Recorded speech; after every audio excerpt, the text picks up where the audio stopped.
When I first got into drugs, I was about 14, nearly 15. I went quite quickly from cannabis to pills, and then from pills to speed and coke, and then to ketamine and MDMA, and then to acid, but I never did like shrooms or heroin.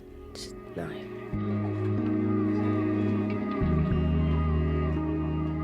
Contrary to popular opinion, the majority of young people in this country do not use illegal drugs. In a 2008 survey of school children, 86% said they had never touched them. Most young people who do experiment with drugs recreationally tend to suffer no lasting effects. But there are those who find that their drug use causes long-term problems both for themselves and those around them. So what drives someone to take drugs and to possibly put their health, their education and their futures at risk? And what can be done to help them? We drew on the experiences of some young people who have been at the sharp end of drug taking to find some answers. Hannah was 14 and a hard-working, high-achieving student when she started smoking cannabis with school friends. Her drug use soon escalated into a serious dependency. I was curious about drugs anyway, because at school it was like, drugs bad, don't do it, and gave us the names of the different drugs and what they did. I started off smoking spliffs with my friends, and then gradually it just sort of escalated to God knows what, to be honest, because you don't actually know what's in half the stuff these days.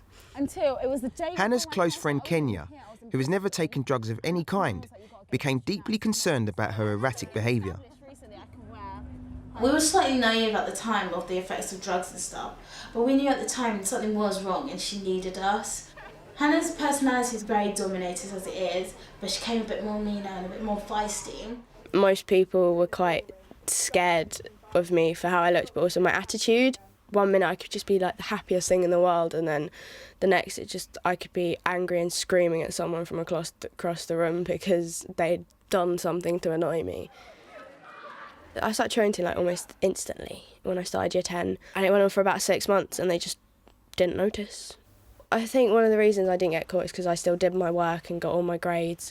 Even if a student is probably the best student in the year, if they're taking drugs, then it is affecting their work.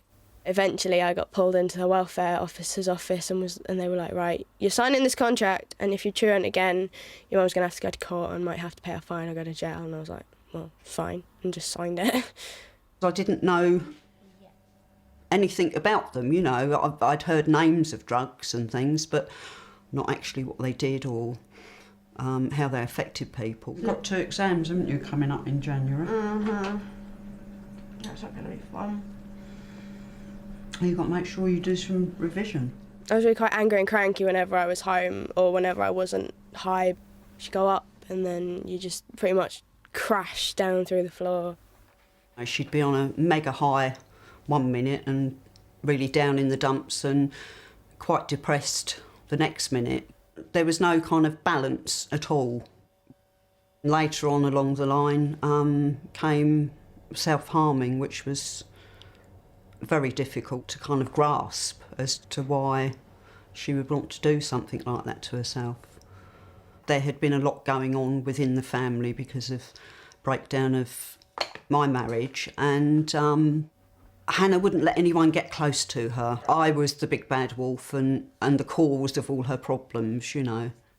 Everything just built up, and I was put into counselling to fix things, but I sort of didn't want to. I wanted to sort of just escape.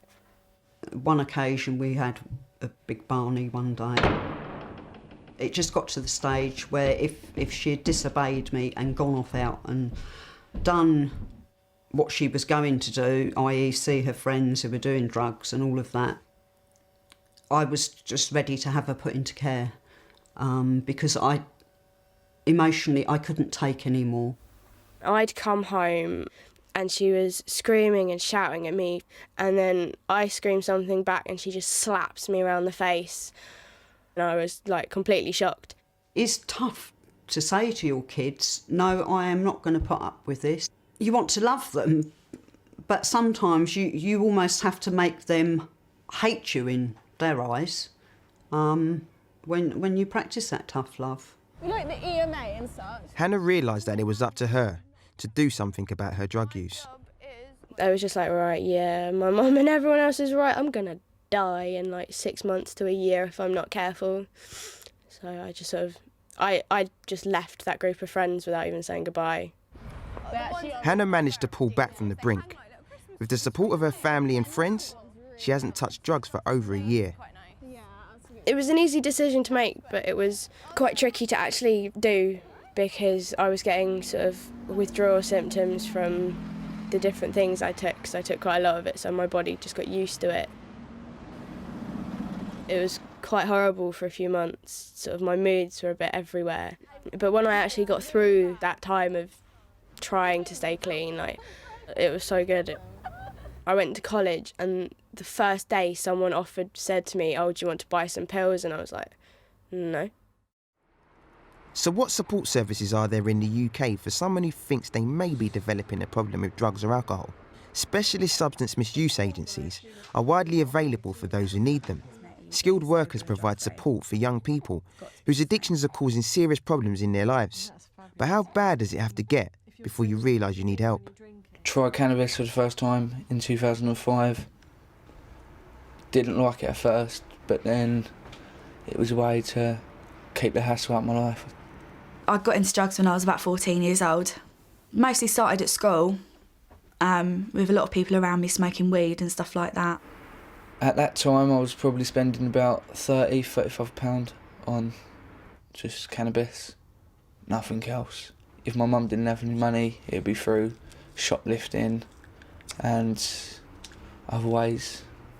Smoking weed was my starting drug, and I started to take other things like speed and ketamine and stuff like that, which are more serious. I remember it being one big adventure. Just wanted to kind of be the cool kid, if you know what I mean, and, you know, it wasn't the best idea ever. I had very low self-esteem. Wasn't happy with the way I looked, the way I spoke, everything. I just hated myself that much. I just didn't want to be me anymore, and I didn't have to be me. I could be this other person. I was taking drugs every day. I wanted to forget what I had to go home to, which is like a war zone, really. It made my mental health a lot worse. It made my self-esteem a lot worse than what it was to even start with. I then became, no other way to describe it, a monster. I was a violent person, nasty, thief. I just wanted to see how far I could get until I got into serious trouble. And obviously I did. I spent a lot of time out, living in doorways and stuff like that. I was more out than I was at home then, because my mum was starting to get really angry with me.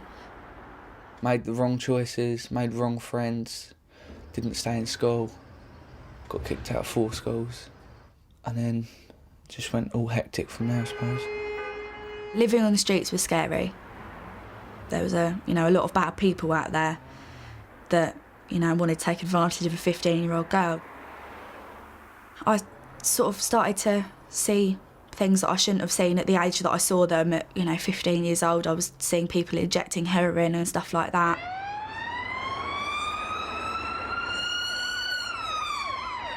Got quite bad, getting arrested quite a few times. I was taking cannabis resin, doing speed bombs. I did pills at the time as well.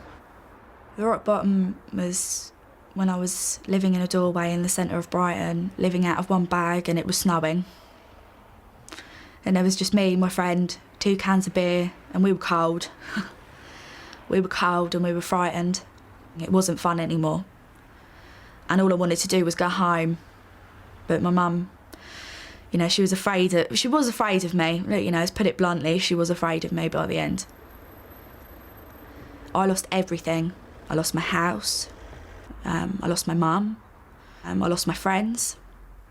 Just everything you could possibly lose. I mean, you even lose your dignity because you just don't have any dignity left. Some of my mates went to prison, and one of my mates died in a car accident in a stolen car. That's when I really thought about changing. Hi, Nikki. Hiya, how are you? I'm alright, thanks, how are you? Nikki's battle with her addictions was hugely aided by the special rapport she developed with Lucy, her substance misuse worker. I met Nikki probably about a year and a half ago, and at that time Nikki was using quite heavily, and she was a very different person to the one I know today. She listened.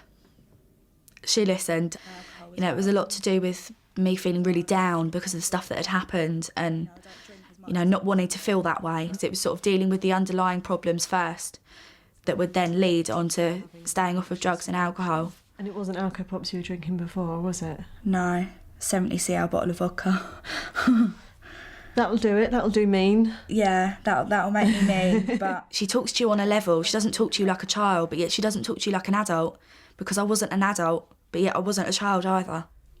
How do you think you'll feel once you've stopped? Part of the route is trying to establish what it is that they don't like about their use, what it is that they do like, and see how we can change it so that they're getting what they like from it, from safer things or safer ways of using, and remove the things that they don't like about it. It was this kind of support that helped Jack when he first came to Are You OK? With Maya, his worker, he mapped out a plan to help him overcome his substance misuse.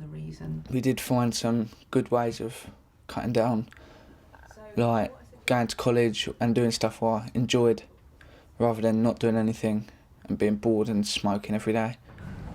Finding an educational environment where he felt at home was crucial in turning Jack's life around. He discovered it at Plumpton College with the help of his tutor, Phil Hart. Jack, do you want to come on in? There's some, it's a little bit more straw in here needs shaking up with these calves, just to do that. It was just a chance for fresh leaf, I suppose. Just make new friends, do what I want to do instead of do what I was pushed into doing. Freedom's everything, really. I hate being stuck in rooms, classrooms, whatever. I hate being stuck in my bedroom sometimes. I just love being out. Lovely job. Staff have been very helpful, especially my tutor. He's just outstanding, to be honest. One of the best people I've ever met. Okay, all right. That's fine.